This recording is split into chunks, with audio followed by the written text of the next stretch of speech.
আসসালামু আলাইকুম, বিসমিল্লাহির রহমানির রহিম। দর্শক, এই যে আমার চিলা হাঁসটা, এটা কিন্তু পুরুষ হাঁস। এটা হাঁসের বয়স মোটামুটি হয়েছে 4 মাস, 5 মাস হয় নাই, 4 মাসের বেশি হয়েছে আর কি। এটা কিন্তু পুরুষ হাঁস।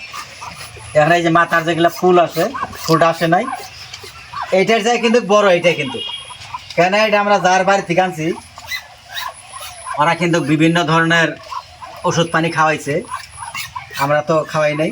এই যে দেখেন, এই যে এটা কিন্তু ভাগাটা ভাস হয়ে, এই যে এটা কিন্তু চাপে না। এই হাঁসটা কিন্তু বেমারে আক্রান্ত হয়েছিল। এটা কিন্তু এই যে প্লেনের ফাঁকার মতো দেখেন, এই যে মেইলে থাকে, এইটা একটা, এইটাও একটা। এই যে দেখেন, তার মানে চীনা হাঁসটা আমরা জীবনে পালি নাই, এর বিষয়ে আমার নলেজই নাই। তারপরে যার কাছে হাঁসগুলো আনছে তাদেরকে বললাম, চাচা এই যে স্যার কি করা যায়, ওগুলো তোমরা কি ভ্যাকসিন দিছিলা? আমরা ভ্যাকসিন তো দিই নি, ভ্যাকসিন মানে কি তাই বুঝি নাই।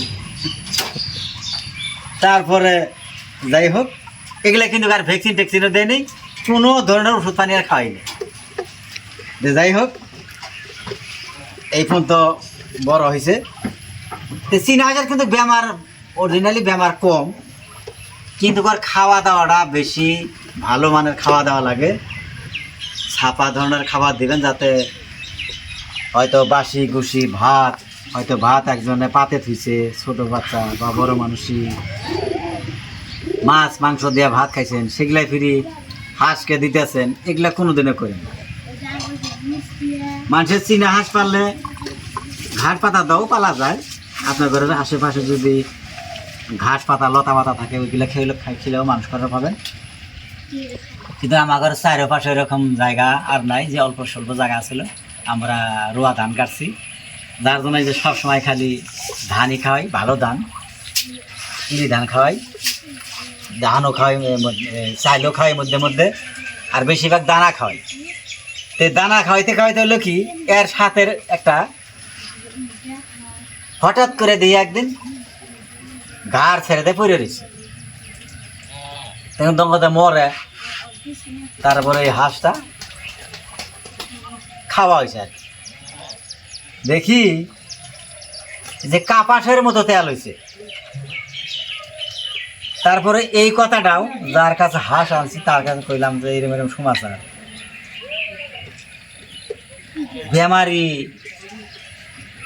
বেমার না কিছু না, এই হাঁসটার যে এত তেল হয়েছে, করে তোমরা বেশি বেশি দানা খিলেছ। বেশি দানাও খিলান জানা, বেশি দানা খিলাইলেও কিন্তু অত্যন্ত তেল হয়। তেল হইলেও করা লাগে কি, ওই আপনার তেঁতুলের লাড়ু অল্প স্লাইড এতটুকু, মোটামুটি 10 গ্রাম পরিমাণ নিয়ে পানির সাথে মিক্স করে গুইলে খাওয়াইলে কিন্তু যেটা অত্যন্ত যেটা চর্বি হয়, তেল হয়, এটা কিন্তু কাটা যায়। এবং আমরা তো কোনো কিছু খিলেই নেই। তাই যাই হোক, আপনারা যদি চীনা হাঁস পালেন, ডিমের জন্য যদি পালেন, তা আপনাদের অত ধরনের অত ভালো খাবার দেওয়ার দরকার নাই। ধান, ঘাস পাতা, মধ্যে মধ্যে হয়তো কিছু দানাও দিবেন, মিক্স করে ধানের হাতে চাউলের হাতে মিক্স করে দেবেন। লাগাতার কেউ দানা খাওয়াবেন না।